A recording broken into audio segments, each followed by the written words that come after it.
I'm such a big fan of brevity, and especially when it comes to emails. People tend to write really verbose emails, and here's what studies have shown.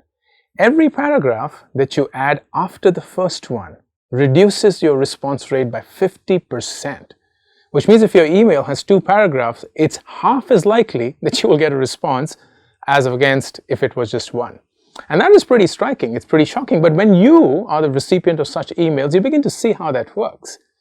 Be specific, be precise, write in as short as possible. Think of your email as a Twitter platform and then try and combine and concise everything in limited characters. If you do that, 2 things happen. 1, it really clarifies what is it that you want from the reader.